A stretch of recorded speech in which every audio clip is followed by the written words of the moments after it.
උතුම් වූ ධර්මදේශනය ප්‍රඥා නාලිකාව තුළින් විකාශය කිරීමට ප්‍රචාරය කිරීමට ධර්ම දානය සිදු කිරීම සඳහා කෑගල්ල බණ්ඩාරනායක මාවතේ අංක 212 4 පදිංචි ඒ ගමගේ මහතා සහ චිත්‍රා වීරසේකර මහත්මිය දියණියන් දෙදෙනා පුතණුවන් ඇතුළු පවුලේ සැම විසින් මෙම උතුම් වූ ධර්මදේශනය සඳහා දායකත්වය දරා තිබෙනවා. උතුම් වූ ධර්ම දානයන්ගෙන් ජනිත වන්නා වූ මහා පුණ්‍ය ශක්තියෙන් පරලෝ සැපත් අරනායක හත්ගම්පිල පදිංචිව සිටි W.A. Charles Appuhami පියාණන්ටත් E.M. බණ්ඩාරමණිකේ මෑණියන්ටත් අඟුරුවැල්ල බෙත්මේ ගෙදර පදිංචිව සිටි G. බබාසිඤ්ඤෝ පියාණන්ටත් G.R. මැයිනෝනා මෑණියන්ටත් මේ පින් අනුමෝදන් වී සසර දුක් කෙලවර වේවා. පරලොව සැපත් සියලු සහෝදර සහෝදරියන්ට සහ ඥාතීන්ටද මේ පින් අනුමෝදන් වී සසර දුක් කෙලවර වේවා. ධර්ම දේශනාව ශ්‍රවණය කළ සෑම දෙනාට ධර්ම අවබෝධය ලැබේවා. ධර්ම දේශනා කරන සියලුම ස්වාමින් වහන්සේලාටත් මේ පින් අනුමෝදන් වේවා කියා බලාපොරොත්තු වෙනවා. එසේම වේවා කියා ආශිර්වාද කරනවා. නමෝ තස්සේ භගවතෝ අරහතෝ සම්මා සම්බුද්දස්ස. නමෝ තස්සේ භගවතෝ අරහතෝ සම්මා සම්බුද්දස්ස. නමෝ තස්සේ භගවතෝ අරහතෝ සම්මා සම්බුද්දස්ස. ද්වේමා භික්ඛවේ පරිසා කතමා ද්වේ උත්තානා පරිසා ගම්බීරාච පරිසා තීති. ධර්මානුශාසනාවෙහි සදහැවර අනුග්‍රහක දායකත්වයේ දරන්නා වූ පවුලේ අය ප්‍රමුඛ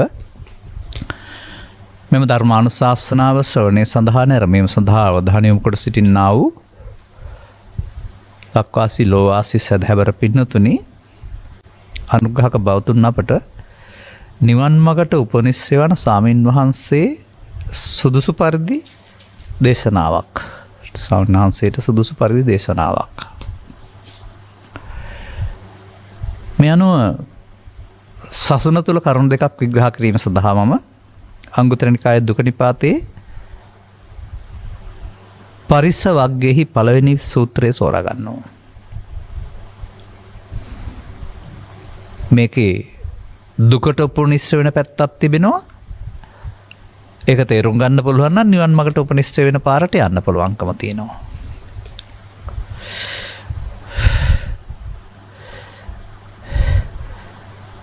මෙතන ආමන්ත්‍රණය භික්ෂුන් වහන්සේලා සඳහා. එයින් භික්ෂුන් වහන්සේලා පමණ සඳහා නිර්දේශිතයි කියලා හැම ගන්න එපා. පරිසක් කියන්නේ සාමාන්‍ය පිරිස් කියන එකනේ.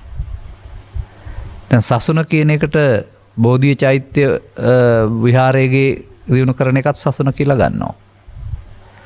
සසුන කියන්නේ අනුශාසනයනේ. ඒතං බුද්ධානං ශාසනං.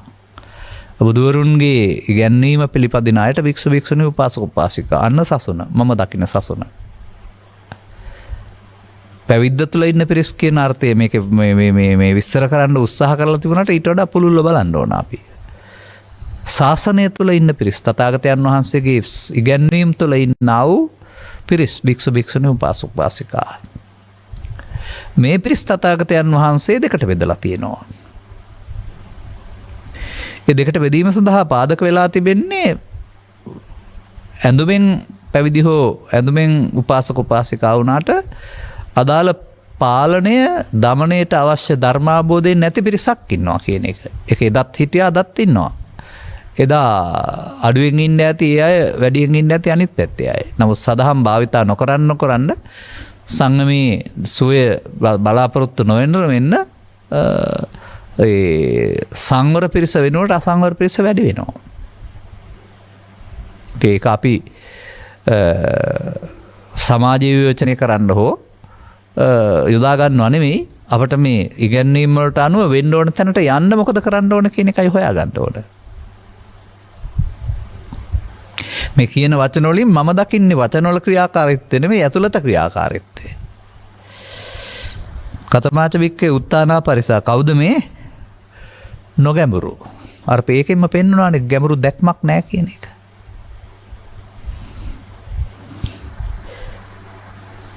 ඉද වික්කේ යස්සායන් පිරිසා අන්න යම් පිරිසක් උද්දනා හොන්ති උන්නලා චපලා මුකරා වික්කින වාචා.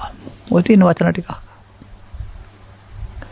ඕන තරම් වෙලා කතා කරන්න පුළුවන්. සාමාන්‍යයෙන් අපි මේ ටික පැය භාගයක් විතර කතා කරලා අපිට වෙන්න ඕන පැත්තට යමු අපි.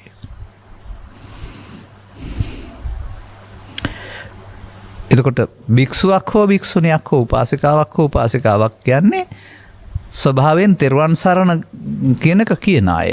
සරණ කරගන්නවා කියන අය. එහෙනම් සතර දුකින් මිදීමේ මඟ ගත්තා කියන එක කියලා තියෙන්නේ. නමුත් වාචිකව සරණාගමණයට ගියාට මඟ ගන්න බැරි නිසා මෙන්න මෙහෙම ඒවා තියෙනවා. වික්ෂිප්ත සිත් ඇති. අන්න අර පළ වචනේ තේරුම උද්දතා උද්ධච්ච කියලා කතා කරනවත් වෙන. එහෙම නැත්නම් කලබල වුණ අවුල් වුණා වූ පිළිවෙලක් නැති. ඒ මොහොතට එන දේ පිළිබඳ දමනයක් පාලනයක් නැති. මේක තින් පෘථග්ජනයින් සතු දෙයක්. සිහිය පාවිච්චි කරන්න තේරෙන්නේ නැත්නම් ඒ මොහොතට එන හැඟීම උත්සන්න වෙලා එකට එකතු වෙනවා යරුණාම එහි ආදීනව නිස්සරණය තේරුම් ගන්නට බෑ. භික්ෂුවක් හෝ භික්ෂුණියක් උපාසක උපාසිකා එදත් අදත් එතකොට මේ අවුල් වූ මනසින් ඒ මොහොතට එන දේ පිළිබඳව බැහැර කිරීමේ ඕනකමකින් තොරවීම විශේෂයෙන් සහ එකතු වීමේ ආදීනවත් දකින්නේ ආපු ගමන් දුම්වල වරම අතර ගත්ත කපුව වගේ මේ විතර්කණයට අහු වෙනවා. ඒක තමයි පෙන්නන්නේ. ඊළඟ එක වචනය උන්නලා චපලා මුකරා වික්කදීවා. ලස්සන වචනයක්. උස්ස නැගුණ මාන නල ඇති වෙද්ද.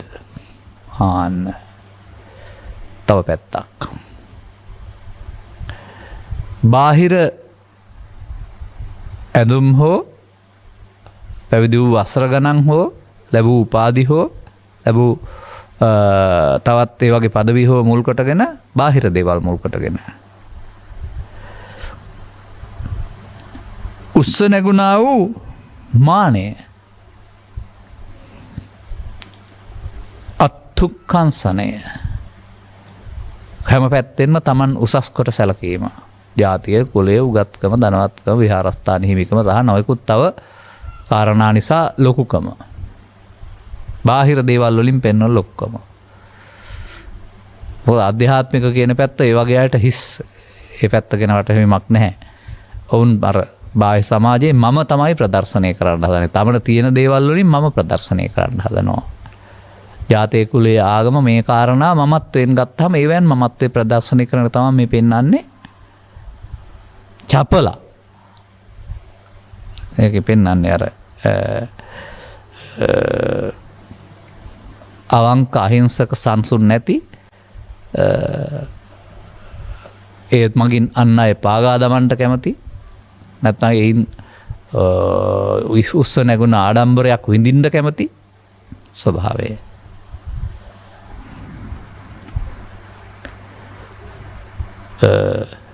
වික්කින්න වාචා මුට්ට සති තව වචනේ තියෙනවා. අර චපලයි කියන එක සාමාන්‍යයෙන් ඔබට තේරෙනවනේ. අවංක නෑ, ඍජු නෑ, අහිංසක නෑ, කෛරාටිකයි කියන අර්ථය චපල.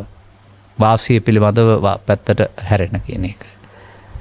ඊළඟ වචනේ ගන්නවා මුකරා. මුකරි කියන්නේ සාමාන්‍ය අපේ කතා කරන්නේ නම් කටට එන දේ භාෂාවෙන් පාවිච්චි කරන එක මුකරිකම කියන එක. නමුත් මෙතන පෙන්වන්නේ ඒක නෙමෙයි. ඒ වචනවලට ලෝභය, දේශය, මෝහය එකතු වෙලා තිබෙනවා. රළු වදන් කියන්නේ ඒකනේ. තමා මුල් කොටගෙන අහංකාරයෙන්, ආඩම්බරයෙන්, ලෝභයෙන්, ද්වේෂයෙන්, මෝහෙන් කතා කරනවා නම් ඒ වචනවල මේක කලවම් වෙලා තියෙනවා තේරෙනවා. නිකන් ඊතල වගේ අනිත් අයට පහර දෙන්න එනුම් පද කියන්න කතා කරනවා. අනේ වගේ අර්ථයක් ගත්තාම ඒකට තමයි මේ කතා කරන්නේ වෙද්ද. ඒ වගේම පළප ලස්සන වචනයක් එක ගන්න. වික්කින වාචා. ඒ කියන්නේ සම්පප්‍රලාප හිස් වචන පළප කියන්නේ. කතා කරනවා නම් කතා කරන්න කියලා තියෙනවානේ ධම්මේවා කතා නැත්නම් අරියවා තුන් නිභාවේන. නමුත් ප්‍රබලාපවලින් අර ලොකුකම් ගැන කතා කරන, අතීතය ගැන කතා කරන, අනාගතය ගැන කතා කරන, දේශපාලනය කතා කරන, තවත් තියෙන ප්‍රශ්න ගැන කතා කරන ක්‍රමින් කාලය නාශය කරන. ඒක තමයි විකින්න වාචා කියලා කියන්නේ. සාමාන්‍ය වචනයෙන් විකිනනවා කියලා ගත්තත් කමන්නේ. විකිනනවා අය කරන්නේ කතා කරන්න කියලා. ස්වභාවය එළියට පෙන්නනවා. ඊළඟට මුට්ට සති, අසම්පජානා, අසමාහිතා, විබ්බන්ත චිත්තා, පාකතින්ද්‍රියා, ඔන්න වචන තව ගොඩක් තියෙනවා. ඒවා තේරුමත් හොයාගන්න.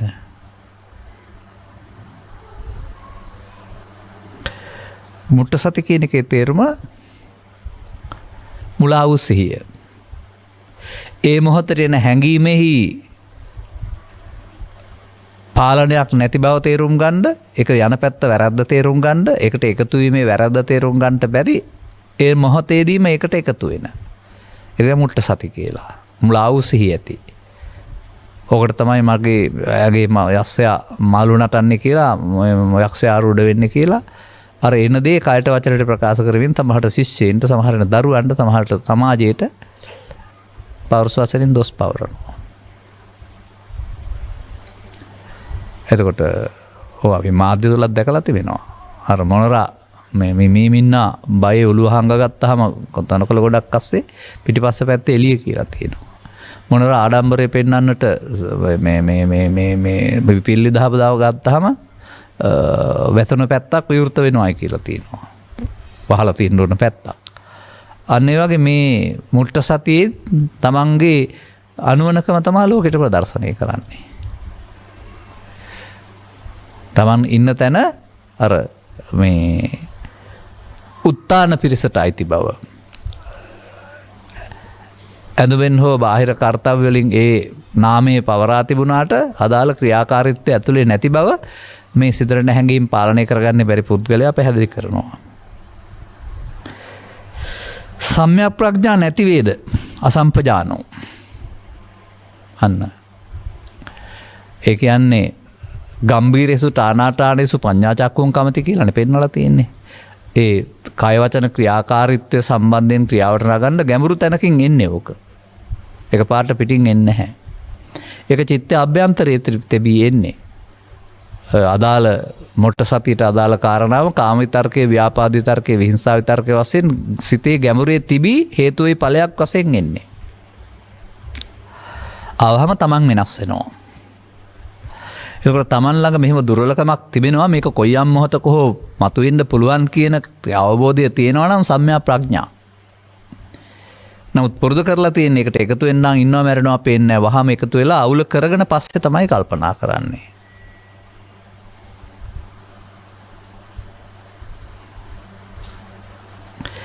තවත් එකක් තියෙනවා. අසමාහිතා. සිතේ සංසුන්කමකුත් නැහැ කියලා තියෙනවා. සිතේ සංසුන්කම යන්න ආකාර දෙකක් පිළිබඳව තථාගත ධර්මයේ සඳහන් කරනවා. කෙනෙකුට බලෙන් සිත සංසුන් කරගන්න පුළුවනි. එතකොට ඒකේ තියෙන්නේ කෙලෙස් නැතිලා නෙමෙයි, කෙලෙස් යටපත් වෙලා. නමුත් එහෙම සංසුන් කරගත්ත සිත නොසන්සුන් වෙන්න තියෙන එක හේතු යෙදුනහම නොසන්සුන් වෙනවා. දැන් මේ ෘතග්ජන පුද්ගලයාට එහෙම විනාඩි 5කට පැය භාගයකට නැත්තම් බුදු ගුණයක් කරලා තව මොනවා හරි කරලා අරමුණක් මෙනෙහි කිරීම තුළ අර ක්ලේශ ධර්මයන් හිතට එන්න නොදී ලබා ගන්න සමාහිත බවක් ලබා ගන්න හැකියි. නමුත් ඒකේ ඉන්න බෑ හැමදාම. රළය විදිහින් ගොඩබිම යට වෙන දූපත යට වෙනවා වගේ ඒක යට කරගෙන යනවා ඊළඟට උපදින විතර්ක. ඉතින් ඒ සමාහිත කියන එකේ තේරුම බාහිර සාධක මත උත්සන්න වෙන හැඟීමකින් තොරව කියන එක තමයි සංසුන්සිත කියලා කියන්නේ. ආර්ය මාර්ගය යන අය සංසුන් කරගනිමින් යන අය. නමුත් ඒක වඩලා නැත්නම් අසමාහිත චිත්තයෙන් තමයි ඉන්නේ.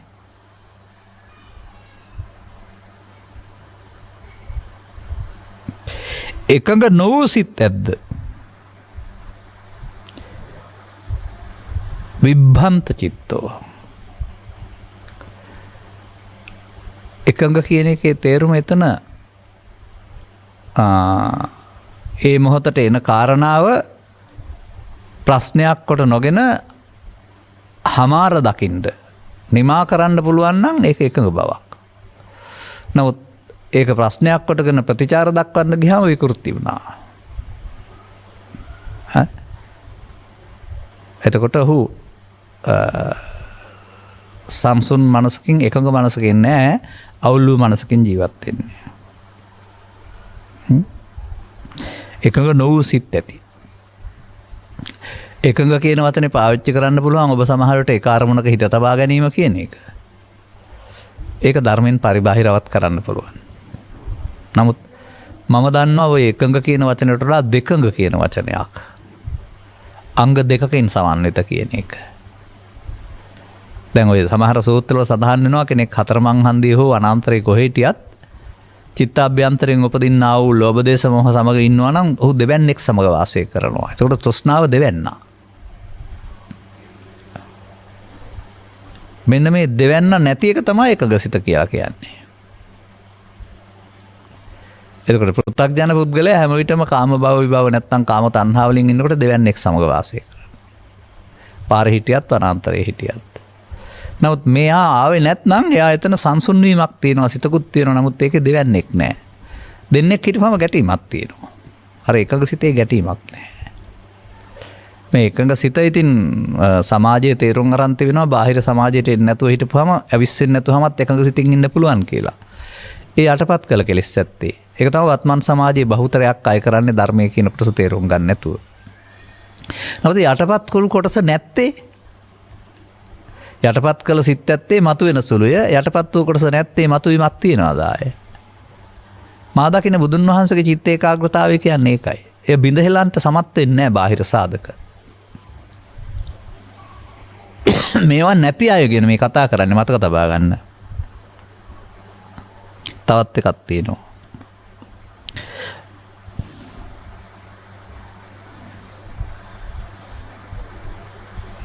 පාකති ඉන්ද්‍රියා. එහෙම නැත්නම්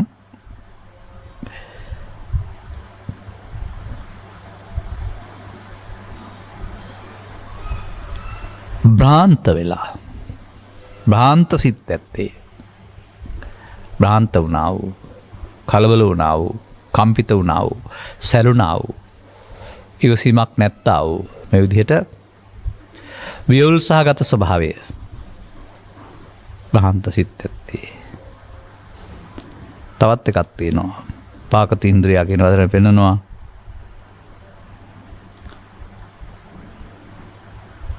පියවි ඉඳුරන් නැත්තේ. පියවි ඉඳුරන් කියන වචනේ පැහැදිලිව ගන්න වෙනවා. දැන් සාමාන්‍යයෙන් බාහිර කාරණාත් එක්කලා හමු වෙනකොට සංවර කරගත්ත ඉඳුරන් තිබෙන පුද්ගලයාට ඇවිස්සෙන්න කාරණයක් නැහැ. ලෝකේ කාරණා තිබුණාට Taman ළඟ ඇවිස්සෙන්න කාරණයක් නැහැ ඉන්ද්‍රිය සංවරය කරගත්ත කෙනාට. එහෙම සංවර නොකරගත්ත පුද්ගලයාට හමු වෙන කාරණේට ප්‍රතිචාර දැක්වීම සිද්ධ වෙනවා ඇසෙන් කනෙන් නාසෙන් දිවෙන් හැම එකෙම බාර අරගෙන. ඒක තමයි පාකති ඉන්ද්‍රියවත් සංවර නොකල බැවින් මූණ දෙනකොට ස්වභාවයෙන් ඒවා සමග ඇවිස්සෙන, ඒවා සමග එකතු වෙන, ඒවා සමග ඇලෙන, ඒවා සමග ගැටෙන, මුලා වෙන සිත් ඇත්තේ.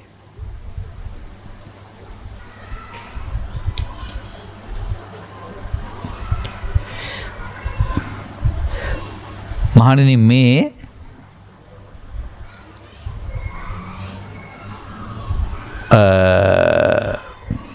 නොගැඹුරු පිරිසයයි කියනු ලැබේ.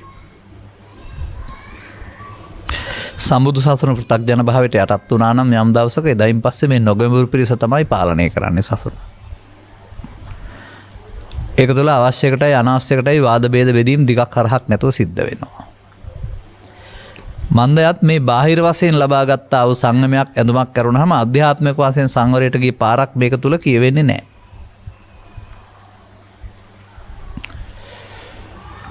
බුදුරජාණන් වහන්සේගේ පසු කාලීන ශාසන ඉතිහාසය තුලත් මහා කාශ්‍යප යන හිමිවරු බුදුන් වහන්සේ කරු ප්‍රකාශ අපට හමු වෙනවා. ඉස්සර වගේ නෙමෙයි දැන් ඉන්න ස්වාමින් වහන්සේලා කී කරු නැහැ කියන දේ අහන්නේ වරදවා ගන්නවා. අර සසුන් ගත වෙන පිරිස වැඩි වුණාට මගහලලාභින් අඩු වෙන තරමට වුන් ආයෙත් විනෝදයට බර වෙන, ලෞකිකට බර වෙන අය ඉඳලා තිබුණ බවයි කියවෙන්නේ. එදත් එහෙම වුණා නම් අදත් එහෙම කවර කතාවද?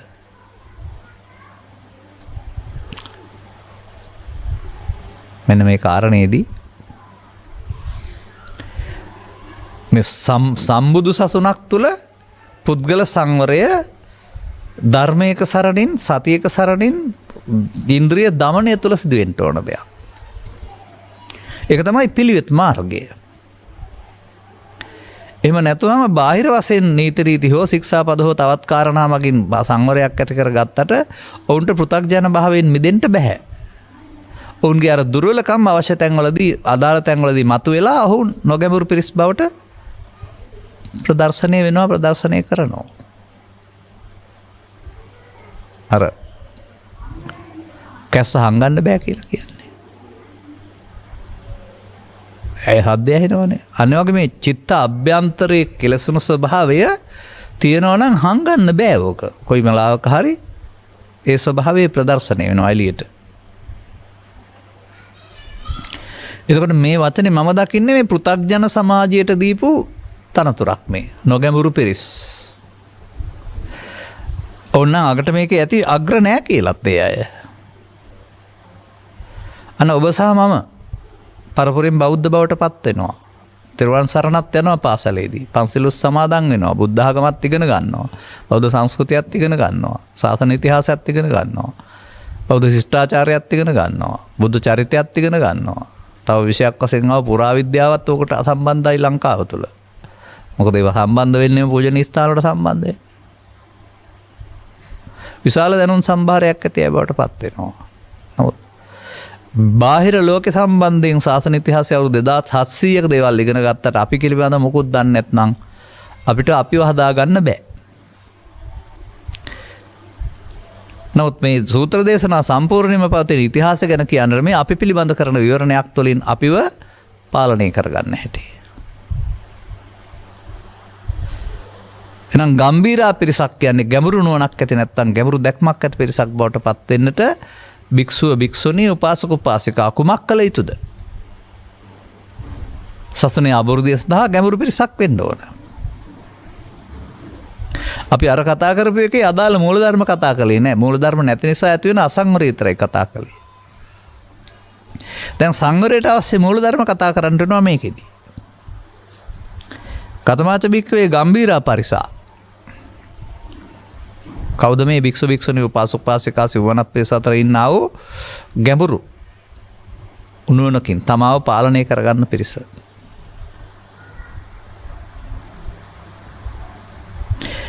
ඉද භික්ඛවේ අසයම් පරිසා අනුද්දතා හොಂತಿ.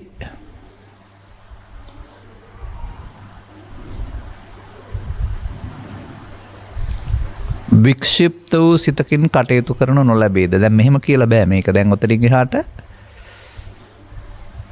මෙන්න මේ කාරණා ටික තේරුම් ගන්න වෙනවා.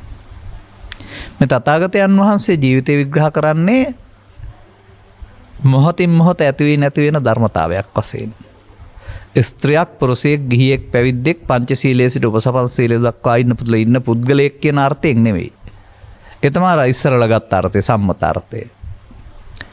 දැන් කයෙන් පුද්ගලයෙක් ඉන්නවා පෙනුනත් සිතින් මොහොතක් පාසා අරමුණෙන් අරමුණට ඇති වෙන නැති වෙන අරමුණේ තියෙන හැඟීම විසින් මෙහෙවන.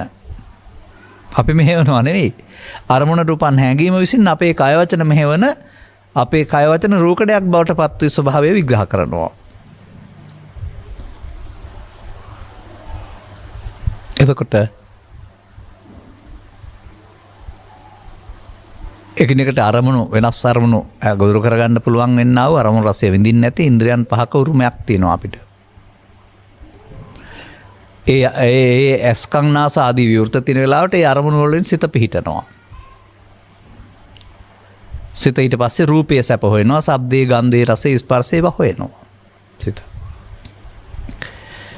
ඒවට පුරුදු වෙච්ච පුද්ගලයා ඒවා සමග ඒවායේ සැප තිබෙනවායි කියලා ඒවා ඇලෙමින් ගැටෙමින් උලාවෙන් නැවත නැවතත් හොයනවා. අතරක් නැතුව හොයනවා. හොයන්න ඕන දේවල් හිත ඇතුලේ තියෙනවා. උපදවාගෙන හොයනවා. මෙසේ මේ සිත බාහිර කාරණා නිසා කම්පිත වෙන. කලබල වෙන, සැලෙන, ඇලෙන ගැටෙන වික්ෂිප්තයි. දැන් වික්ෂිප්ත නැති වෙන්න මොකද කරන්න ඕන? කාමයේ ලෝකයේ තිබෙනවද? කාමයේ හිතේ තියෙනවද? කාමයේ සත්‍ය දෙයක්ද හදාගත්ත දෙයක්ද? Taman මේ ලුහු බඳින්නේ තියෙන දෙයක් හොයාන යනවාද හදාගත්ත දෙයක් හොයනවාද? කියන එක පිළිබඳව ගැඹුරු ඉගැන්වීම් මේ ත්‍රිපිටක සූත්‍රවල සඳහන් වෙනවා. නැත්නම් ඔබ නැමැති කය මේවා හොයාන යනවාද? ඒ මොහොතට උපදිනා වූ හැඟීම ඔබ වට පත් කරගෙන රැවටෙනවාද? ඒවා මේක තුල උගන්වනවා. ලෝකයාට ඔබ කය වුණාට තථාගතයන් වහන්සේට ඔබ කියන්නේ මේ මොහොතේ උපන් හැඟීමට ඇලීම ගැටීම මුලා වීම. හැඟීමට ආසක්ත වීම. එතකොට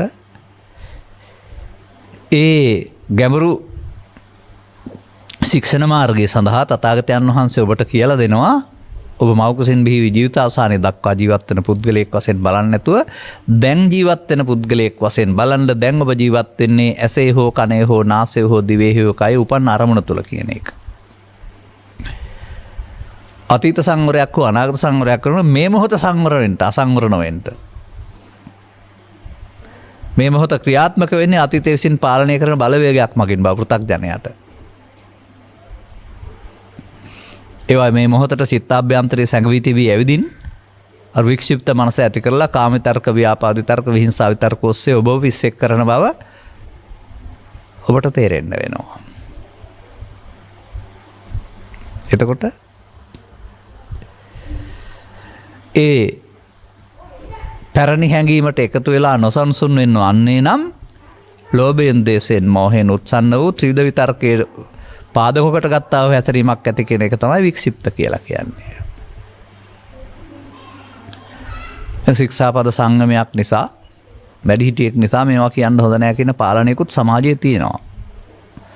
ඒක ශික්ෂාපදයේ කැඩේ කියන බයෙන් සංවර වීම සහ වැඩිහිටිකම නිසා පාලනයකින් යුක්ත වීම. මේ දෙකම නෙමෙයි බුදුන් වහන්සේ වදාරන්නේ. අදාළ කරුණට ප්‍රතිචාර දැක්වීමට අදාළ තමන් තුළ පවතිනා වූ මතයක් නැති විට සිත වික්ෂිප්ත වෙන්නේ නැහැ. මේක ළමා කාලේ ඉඳලා නැවත නැවතත් වික්ෂිප්ත වෙලා බාර කරලා අසුරු ගසන තැනකින් ගහ ගන්න, මරා ගන්න, කපා ගන්න, කොටා ගන්න සියල්ල වනසන තැනට වික්ෂිප්ත වෙනවා. පස්සේ කියයි ඉතින් සංසුන්නෙන් පස්සේ සුනාමි ගලලා ඔක්කොම විනාශ වුණා. පස්සේ මොහොත නිශ්ශබ්දයි. දැන් ඉතින් මොහොත එහෙම එකක් දන්නෙත් නැහැ වගේ. පස්සේ දවසේ ගිහින් බලපුවාම. අන්න ඒ වගේ ඔබටත් ඒ අවුල් ටික ඔක්කොම හදාන පස්සේ දවසක හොඳ සාන්තුවරයෙක් විදිහට හිටිය හැකි. නමුත් සුනාමියෙන් ඇති කළ අවුල අන්න ඒ වගේ අවුල් මනසෙන් ඇති කරන්න ආව අවුල ඒ වික්ෂිප්ත හිත කරන්නේ. ඉතින් මට මතක් වෙනවා මිනිසා තිරිසන් වේවිදෝ කියන ගීපදේ. ඒවා තියෙනවානේ මගේ මතකයේ තිබෙනවා මේ දේවල් වලට අදාළ ඉගැන්වීම් තියෙන ගීපද. මිනිසා කයින් වතනෙන් මේ කතාවලට එකතු වුණේ සිතේ උපන්නා වූ මේ දුෂ්ට හැඟීම් නිසා. නැත්තම් මිනිසා එහෙම නැහැ. ඒ නිසා ඔබ පාලනය කරන දුෂ්ට හැඟීම් වලට යටත් වෙන්නේ නැතුව ඉන්න ඔබට ඒවා පිළිබඳ තේරුමක් තියෙන්න වෙනවා. ඒවට ඒකට එන එකට කියනවා එතකොට ඒ කාම විතර්කය නම් ඒ තම මම කියන්නේ ඒකට. ව්‍යාපාද විතර්කේ නම් ඒ තම මම කියන්නේ ඒකට. විහිංසා විතර්කේ නම් ඒ තම මම කියන්නේ ඒකට. ඒ උපන් හැඟීම මගේ සහ මම සහ මගේ ආත්මකට අරගෙන ප්‍රතිචාර දක්වන්නට යාමේදී එතන ක්‍රියාත්මක වෙනවා ක්ලේශ ධර්මයන් ලෝභ දේශ මොහ වශයෙන්. මේ පෘථග්ජන සමාජයේ ක්‍රියාකලාපය ත්‍රිපිටකය තුළ වර්ණනා කරන තිල හැටි. පිස්සු ලෝකයක හැටි. අන්න මේවා තිබෙනවා, මේවා එනවා, මේවට එකතු නොවීම බැහැර කරන්න ඕනේ. එකතු නොවීම වර්තමාන මොහොතේ කළ යුතු විදර්ශනාවයි, භාවනාවයි, වැඩිමයි, සිහියෙන් කටයුතු කිරීමයි කියලා තේරුම් ගත්ත පුද්ගලයාට වික්ෂිප්ත වෙන්න එන මොහොතම ඒන් බැහැර වෙන්නට උදව්වක් තියෙනවා. අන්න ගැඹුරු නුවණක් ඇති අය සම්සෝකී ජීවිතේ මේ නොමිනිස්කම මතුවෙන වෙලාවට එකට එකතු වෙලා අවුල් කරගන්න නැතුව එයාට එකතු නොවෙන්නට තරම් දුර අවබෝධයක්, දුර දැක්මක් ඒ ෂණය පිළිබඳව මතුවෙනකොට ඒ පිළිබඳ දැක්මක් ඇති වෙනකොට ඔන්න ඔහුගේ දර්ශනය ගැඹුරුයි.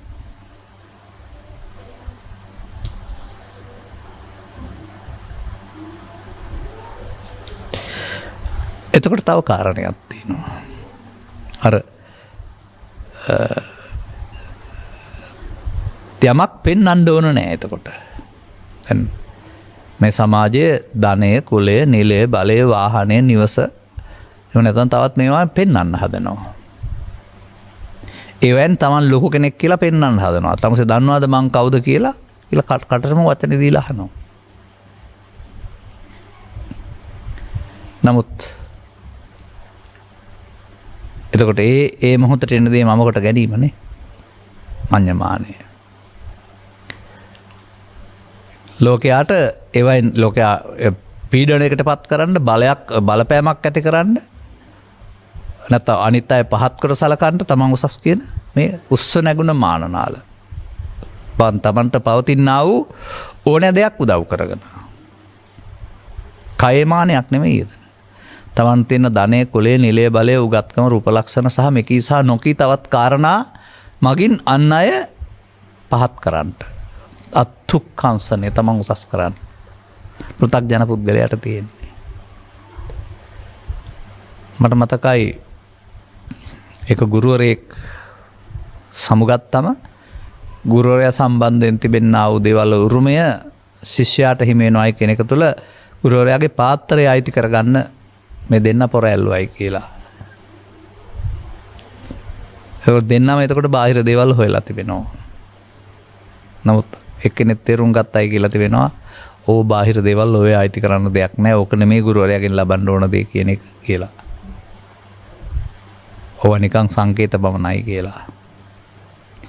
අනේ පෘථග්ජන පුද්ගලයා බාහිර සංකේත වලට සටන් කරනවා. උරුම කරගන්න. නමුත් ඔබ ලබාගත් දේන් ඔබට සැනසීමටපත් වෙන්න බැරි බව ඊට එහා එකේ සැනසීම තියෙන බව ඔබට පේනවද බලන්න. අපි ආගමන ජීවන මගේ යම් යම් දේවල් ලැබිලා තියෙනවා. ලැබුණ දේ නැහැ. ඊට එහා එකේ තියෙනවා පේනවා. ධනය තුළ, නිලය තුළ, පදවිය තුළ, තානාන්තර තවන ලබාගත්ත කොටසේ නෙමෙයි ඊට එහා එකේ තියෙන්නේ කියලා මේ මිරිඟුව පසුපස යාමක් තියෙනවා සමාජයේ. මිරිඟුව තියෙන තැනට ගියාම මිරිඟුව ඈතින් පේනවා වගේ කවදාවත් මේ ලබාගත් එකේ තියෙන්නේ නැහැ. බාහිර දේවල් වල නෙවෙයි මේක තියෙන්නේ. බාහිර දේවල් සමග එකතු වීම තුළ නෙවෙයි මේක තියෙන්නේ.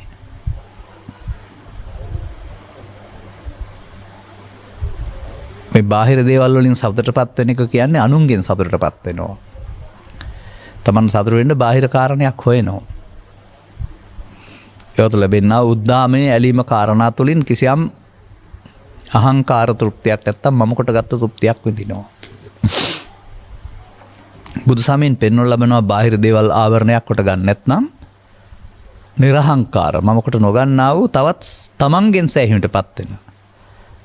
එතකොට ඒ தත්ත්වයේ බාහිර සාධක මත නැති වෙන්නෙත් නැහැ. බාහිර සාධක වල උත්තේජනය කරන්නත් බෑ. පවතින தත්ත්වයක්. නිකන් හමු වෙන්නේ සිත හදා ගැනීම තුළින් මෙතෙන්ට යන්න ඕන.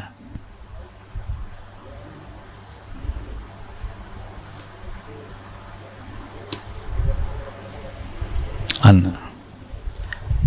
එතකොට මේ දුර්වලකම් ටික බැහැර වෙන්නේ බුදුන් වහන්සේ වදාළ ධර්ම ක්‍රමය අනුගමනය කිරීමෙන්. අන්න එහෙමයි මේ පිරිස් බිහි වෙන්නේ. නිකන් නෙමෙයි. ඇඳුමින් හෝ ඉගවත්කමෙන් නෙමෙයි. එතකොට අර වංචනික ස්වභාවය, අවංක නොවන ස්වභාවය, ඉච්ඡා ස්වභාවය මේවා මමත්වයේම ලක්ෂණයන්. චපලත්වය කියන එක එතකොට ආභරණයක් වෙන්නේ නැහැ නිර්හංකාර පුද්ගලයාට. අපි මේ ටික ඔක්කොම කතා කරන ගිහින් අදාළ කරුණට අදාළ දහම් කරුණක් පෙළ දහමක් මගින් අරන් බලමු මේ වැඩේ වෙන්නේ කොහොමද කියලා. රළු අදන් නැති වෙද්ද. දැන් ඔය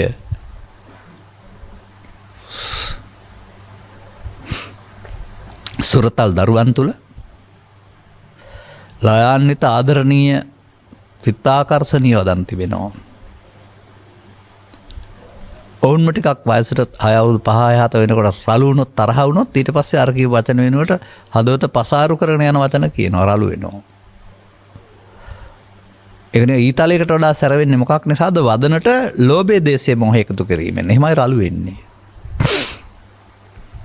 මේ බඳු රළු වදන් පාවිච්චි කරන පරිසරයක හැදුනොත් හැම මොහොතකදීම පාවිච්චි කරන්නේ හොස්සාකින් මැස්ස යන්න බැරි රළු වදන්ම තමයි. සාමාන්‍යයෙන් ඔය පවතිනවා රටේ බොහෝ පිරිස් එක්තැන් වී ජීවත් වෙන්නා වූ ජනපද කොටස්.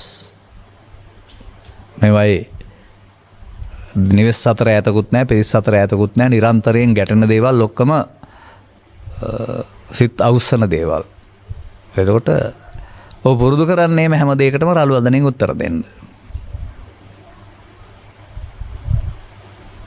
රළු වදන කියන එකේ තේරුම වචනෙට ලෝභය, ද්වේෂය, මෝහය එකතු කරලා කියන එක.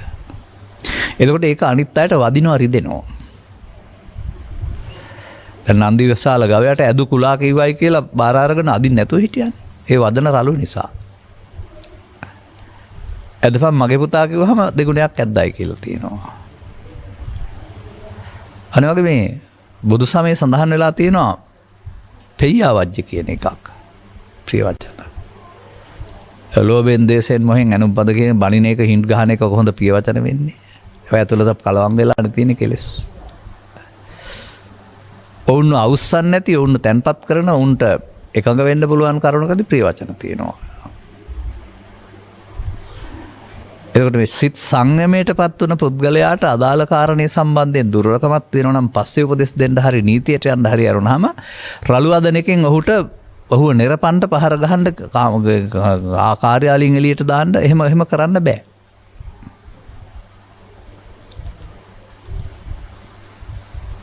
එනිසා ස්වභාවයෙන්ම මේ මගේ අනායගේ වචී සංවරයක් ඇති වෙනවාමයි.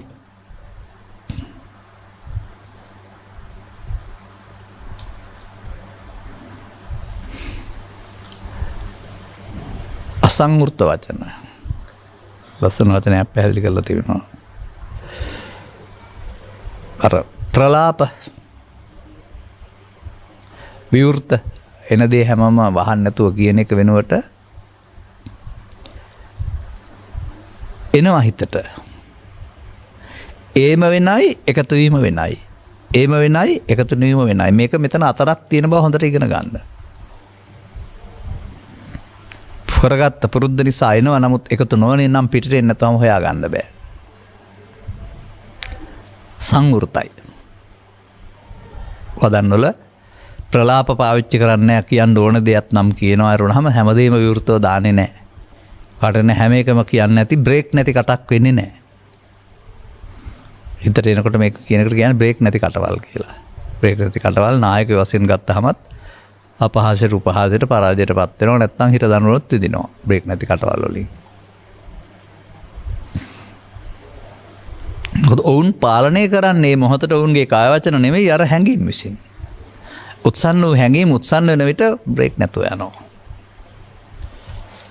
අනේ බුදු සමයේ පිරිස මේ ධර්මතාවයන් දහම් විසරණින්, ඉන්ද්‍රිය දමනයේ සරණින්, නමට එකතු නොවීමේ සරණින් පාලනය කරන පිරිසක්. ඒකයි ඒගොල්ලෝ අර ගම්භීර පිරිසක් බවට පත් වෙන්නේ.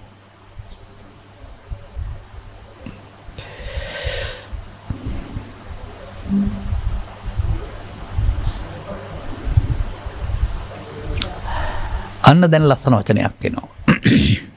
එළඹ සිටි සිහියෙන් යුක්ත වේද.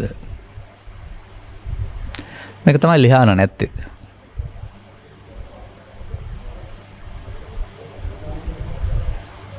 උසම ගන්නවා, පහත් වෙනවා, ගොනවා, එළඹ සිටි සිහිය කියලා කියන්න එපා. පාත බදනකොට දැනෙනවා, දිගාරිනකොට දැනෙනවා, මధుර එක්කනකොට දැනෙනවා, එළඹ සිටි සිහිය කියලා කියන්න එපා.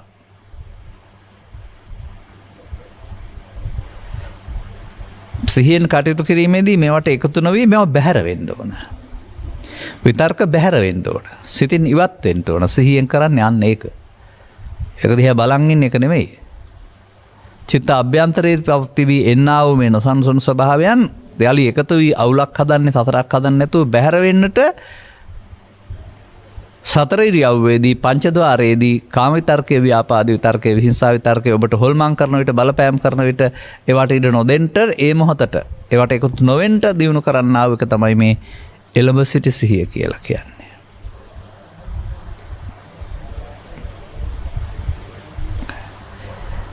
එතකොට අපට වැඩ තියෙනවා එළඹ සිහියෙන් ඉන්න බෑ කියන්න බෑ. වැඩ වෙනම කරන්න ඕනේ. වැඩ ASCII අර ත්‍රිවිධ විතර්කයේ ඇවිදින් ඔබ එතනින් ගෙනියනවා.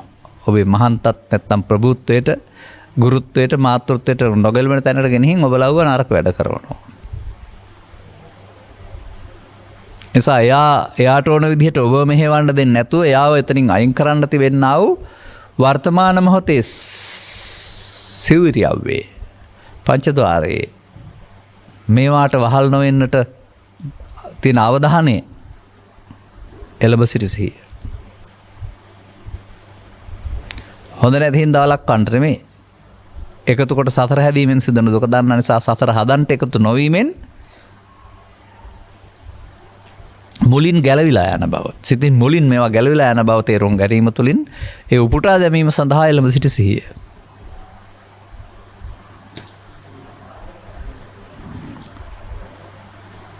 සම්‍යක් ප්‍රඥා. අන්න හැම මොහොතකදීම අපි කටයුතු කරන්නේ ස්කන්ධ පංචකයක් මුල් කොටගෙන. ඒකට බාහිර සාධකයක් නිසා එන්නේ සිත ඇතුලෙන් තියෙන දේවල්. ඒවා සිල තමන් හදාගත්ත මුලාවල්. ඒවා විසින් අපි මෙහෙවන්න දෙන එක වැරදි. ඒවා විසින් තමා හැඟීම් විසින් මෙහෙවනු ලබන්නේ. මේ මොහොතට තමන්ගේ චිත්තාභ්‍යන්තරගත තිබුණා වූ මූලින් උපන් මේ කාරණය තමයි මේ තේන සංකං ගච්ඡති. ඒන් තමා සංකත ධර්ම හටගන්නේ කියලා තේරුම් ගන්න. එනිසා මෙන්න මේ සිද්ධිය පිටුපස සිටින්නා ඔබට මෙලොව පරලොව වශයෙන් දුක් ගෙනත් දීම සඳහා ඔබව මෙතනට මෙහෙවන්නා පිළිබඳ අවබෝධය සම්‍යක් ප්‍රඥාව. මට මාරයයි නැහැටි. මට ඉන්නවා මරනවා පේන්නේ නැති. යක්ෂ සේනාපති අධිපති ආරූඪ වෙන හැටි. හැම විටම වර්තමානයක් නොව අතීතයේ තබන ලද දියුණු කරන ලද හේතුවක ඵලයයි. ඒ දුර්වලකම Taman ළඟ තිබෙන බවත් සදාකාලිකව සංගවා තබා ගැනීමට නොහැකි බවත්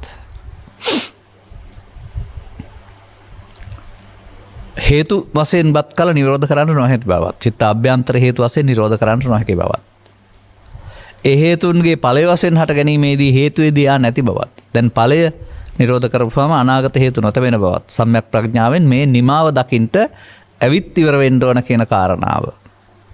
එතකොට එයා එනතුරු බලන් ඉන්නවා එකතු නොවි අවසන් කරන්න. සම්‍යක් ප්‍රඥාවෙන් යුක්ත වෙන්න ඕන කාරණා.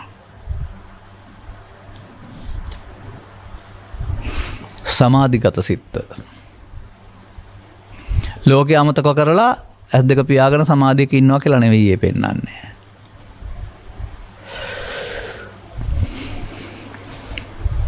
ලෝකෙට මුහුණ දෙනවා. අදාළ කර්තව්‍යයන්දී. ලාභාලාභ සැප දුක්ින්දා බාහිර ලෝකෙත් තිබෙනවා. Tamanට මේවා සම්බන්ධයෙන් ප්‍රතිචාර දක්වන්නට අදාළ ඇතුළතින් ඒමක් නැති විට ඒ සමාධිය හුරු ගන්න බෑ. අන්න එහෙමයි අපි ඒක තේරුම් ගන්න ඕන. සමාධිගත සිත් කියන වචනේ බාහිර සාධක මුල් කොටගෙන අතීතයේ ඇවිදින් අතීතයෙන් අවුල් කරන්න එන්න අතීතයක් නැති විට සංසුන් වූ සමාහිත කියන එකේ තේරුම. නොසන්සුන් වෙන්නෙම චිත්ත අභ්‍යන්තරයෙන් ඇවිදින් එන්න නැති විට සංසුන් වීමක් නැහැ. මේ සසුන තුළ භික්ෂු භික්ෂුණී උපාසක උපාසිකා සිව්වනක් පිරිස තුළ ආධ්‍යාත්මික ශික්ෂණයෙන් යුක්ත වූ පිරිස ඇති වෙන්න ඕන හැටි ඔය පෙන්වන්නේ.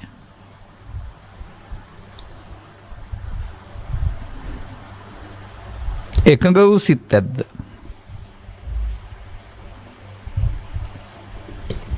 ගැටිලා විරුද්ධ වෙන්න යන්න අවුලක් හදාගන්න යන්න නැතුව ඒ සිද්ධියේදී කෝකෙදී වුණත් ලාභය අලාභය සැප දුක් සියල්ල නිමාව දකින්න. ප්‍රතිචාර දක්වන්න නැතුව ඉන්න එක තමයි එකඟ බව කියන්නේ.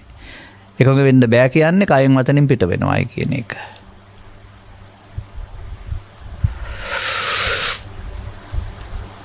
මේකට ගත යුතු කාරණාව අපි අගට එකක් පැහැදිලි කරගන්න බලමු.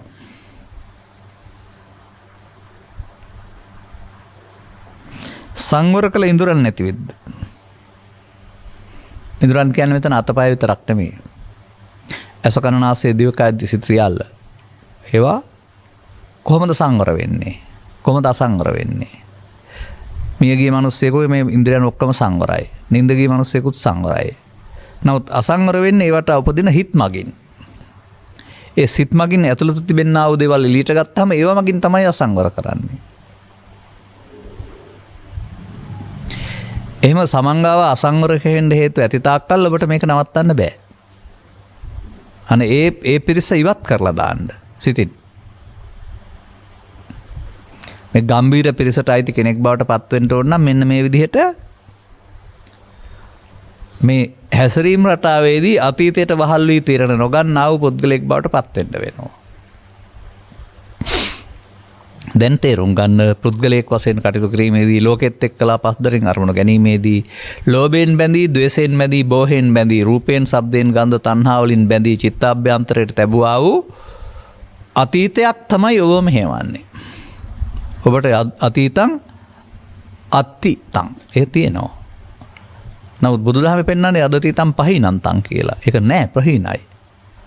අත්තිතං පහිනන්තං බවට පත් කරගන්න වෙනවා. සංගවා තබා කිසිවිටකත් කළ නොහැක. එන්නට ඇර එකතු නොවීමෙන් ඔහුගේ බලය දුර්වල කළ හැක. මේ ත්‍රිපිටකේ පුරාම uppannam කාම විතක්කං, uppannam ව්‍යාපාද විතක්කං, uppannam විහිංසා විතක්කං පදයෙන් පෙන්වන්නේ ඒවා උපදින්න ඕනේ. හංගගෙන ඉන්න එපායි කියලා. නමුත් සැඟවුණු පුද්ගලයා නිවසින් එළියට දාන්න බැරි නිසා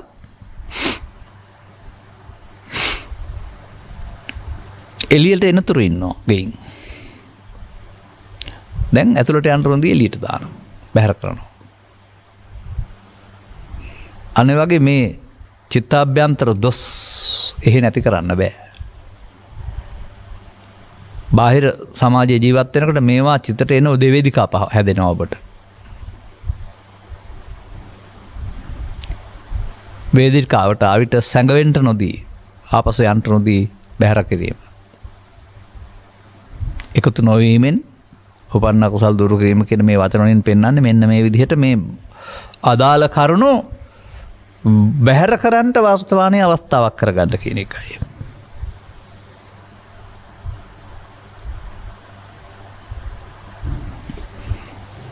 දැන් භික්ෂු භික්ෂුණී උපාසක උපාසිකා සසුනට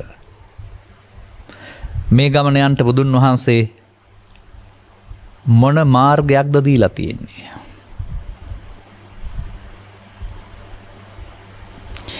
සසුනට වෙන්නට පෙර නැත්නම් පැවිදි වෙන්නට හෝ උපාසක භාවය ලබන්නට පෙර ලෝකෙත් එක්කලා සම්බන්ධතා පවත්වලා එකතු කරගත්තා වූ ත්‍රිවිධ විතර්ක මූලයක් තිබෙන බව ඉගෙන ගන්න. ලෝභ මූල, දේශ මූල, මෝහ මූල. ඔවුන් ඔබවන සංස්කරමින් තවදුරටත් දුකට පත් කරමින් සතර හදන බව තේරුම් ගන්න. ඔවුන් ඔබේ මිතුරන් නෙවෙයි හතුරන්. පසුගිය දේශනා දෙකක් කරමින් අනත්ත ජනනෝ ලෝභෝ, අනත්ත ජනනෝ දෝෂෝ කියලා මේ හතුරන් පිළිබඳව අනර්ථයක් ජනන කරන හැටි පැහැදිලි කරලා තිබෙනවා.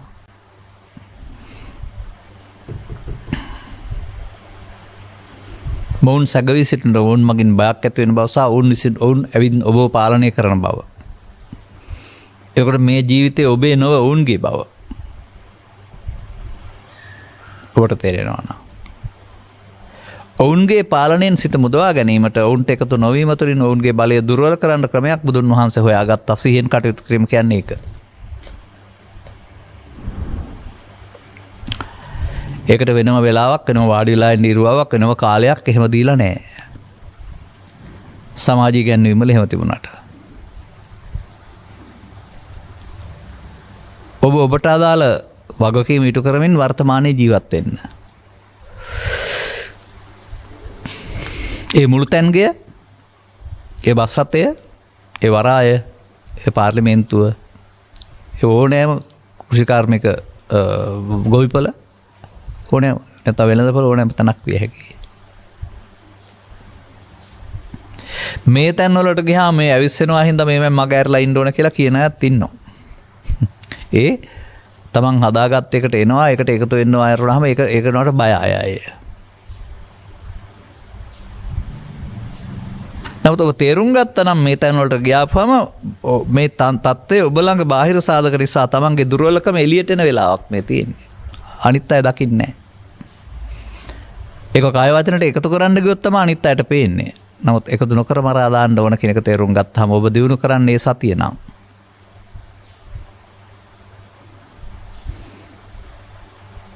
දැන් ඔබ ඉහත සඳහන් ගති ලක්ෂණ වලලා දමන කෙනෙක් බවට පත් වෙනවා. නොගැඹුරු පිරිසට අදාළ ගති ලක්ෂණ ඔබ ළඟින් බැහැර වී යනකොට ඔබ ස්වභාවයෙන්ම ඒ මගින් චිත්ත ශික්ෂණය ඇති කරගත්තා වූ භික්ෂුවක්, භික්ෂුණියක්, උපාසක කෙනෙක්, උපාසිකාවක් බවට ක්‍රමයෙන් පරිවර්තනය වෙනවා. අදටත් එහෙනම් නොගැඹුරු පිරිස් බහුල කරලා බෑනේ. ගැඹුරු පිරිස් බහුල කරන්න වෙනවා. ගැඹුරු පිරිස් බහුල කරන්න අන්න අයට බෑ. අනුගමනීය ප්‍රතිපදාවක් තුළ තමන් එතෙන්ට එන්න ඕන.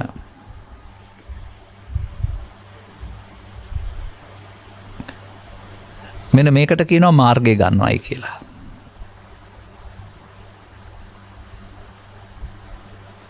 මේකට කියනවා අදාළ මාර්ගය ගන්නවයි කියලා.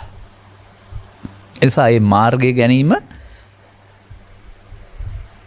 uppannam kama vitakkam, uppannam vyapada vitakkam, uppanna vihinsa vitakkam යටතේදී කිසිවෙකුටත් බුදු සමය තුළ තහනම් කරලා නැහැ. භික්ෂුවට, භික්ෂුණීට, උපාසකට, උපාසිකාවට. ඒ වචන පොතේ තිබුණට ඒවැ අප්‍රහාණය සහ ප්‍රහාණය පිළිබඳ අනාවබෝධය තුළ නොගැඹුරු පිරිස්ම බහි වෙනවා ඇරුණාම ගැඹුරු පිරිස් වලට පාර පෑදෙන්නේ නැහැ. මේ බුදු සමය ලබාගත් ජීවිතය තුළ ජීවිත ශික්ෂණයට පත් කර ගැනීම කියලා තේරුම් ගන්නවද ඔබ? ඔළුව හැරුණා තේ විභාගාතේ යන ගවයෙක් වගේ අනේක වෙනුවට තමාගේ අඟපසක ලෝභය, දේශය, මෝහය විසින් පාලනය කරන වෙනුවට ඒවා නැති තැනකින් පාලනය වෙන මිනිසත්කම මතුවෙන පාලනයක් ජීවිතය තුළ ලබා දෙන බව. එතකොට අර ඉහත කියපු දුර්ගති ලක්ෂණ නැති විට ඔහු ආදරණීය නැද්ද? බිරිඳට ආදරණීයයි, සැමියාට ආදරණීයයි, දරුවන්ට ආදරණීයයි, ගමට ආදරණීයයි, ඕන කෙනෙකුට ආදරණීයයි. මොකද අලු අදන්නේ නැහනේ. කොක්ක දාගන්න යන්නේ නැහැ. සමාජයේ දෙස බැලුවම පේනවා හැම කාරණයකදීම කොක්කක්ම දාගන්න යන අය. මා දුටුවා දවසක් මේ ළඟදී නිකන් ශාසනික පැවිද්ද නෙවෙයි, නමුත් නිකන් අර පූජ්‍යක යයි සම්මත ඇඳුමක් ඇඳගෙන හිටපු පුද්ගලයෙකුගේ ඔහුගේ තිබෙනා වූ ඒ බාහිර සංගමයේ මුල් කොටගෙන ඔහුට වෙනත් ඇඳුම් ඇඳගත්ත එක්කෙනෙක් දෙන්නෙක් පහර දෙන්න එනවා. නමුත් ඔහුට තිබුණා වූ ආධ්‍යාත්මික දක්ෂතාවයේ සටන් ක්‍රමයේ මුල් කොටගෙන අසුරු ගසන සැනකින් අර දෙන්න බිමට වැටෙනවා. එතකොට ඔහු ඇතුළතින් මේ ශිල්පීය දක්ෂතාවය ඇති කරගෙන හිටපු කෙනෙක්නේ. අරගොල්ලෝ හිතුවේ නෑ ඒක ඇතුළෙන් තිබිච්ච බව. ඔවුන්ට පරාජය බාරගෙන දුවන්න සිද්ධ වෙනවා. නමුත් අන්න ඒ වගේ මේ ඇතුළත ශික්ෂණය මේ සමාජයේ පරාජයට පත් කරනවා. අන්න එහෙම උසස් ශික්ෂණයක් බුදු සමය තුළ ශික්ෂාපද සංවේ ඉක්මවා යමින් ඒකට උසස් ශික්ෂණයක් ලබා දෙන්නා වූ මගක් මේ පෙන්වන්නේ. එනිසා මේ මාර්ගය තේරුම් අරගෙන සතිමත් වෙමින් අර එකතු වෙන මාර්ගය වෙනකොට බැහැර කරන මාර්ගයට ප්‍රවිෂ්ඨ වෙන්න දිනු කළ නුවණකින් යුක්ත වෙන්න ඕන කෙනෙක්. ඒ සඳහා සම්බුදු සසුන තුළ භික්ෂු භික්ෂුණී උපාසක උපාසිකා සිවණප්පේ සඳහාම ගැඹුරු වෙනවා නම් දොර විවෘතයි. අර නොගැඹුරු තැන නතර වෙන්න එපා. අපි පන්සිල් ගන්නවා, අපි අටසිල් ගන්නවා, අපි සිල් සමාදන් වෙනවා, අපි මල් පූජා කරනවා, අපි දානි දෙනවා, අපි බණ අහනවා කියලා බාහිර වශයෙන් ක්‍රියාකාරකම් තුළ මේක පාලනය කරන්න කල්පනා කරන්න එපා. මේ ආධ්‍යාත්මික දුර්වලකම් ටික හිස් කරන්න ඕන. එවිට තමයි සැබෑ පෞරුෂත්වයක් පවතින්නේ. ඒවට එකතු වුණාම පෞරුෂත්වයක් වෙනකොට ඒවැ වහල්කම පවතිනවා. නමුත් මේවට එකතු වෙන්න ඒවා නැත්නම් ඒ පෞරුෂත්වය කැපී පෙනෙනවා සමාජයේ.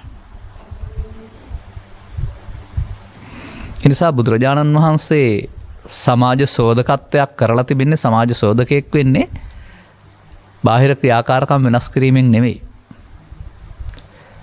රටට මිනිස්සුන්ට ඕන පාලන රටාවක් තිබුණා වයි. ඒක වුන් කරන වැඩක් නේ.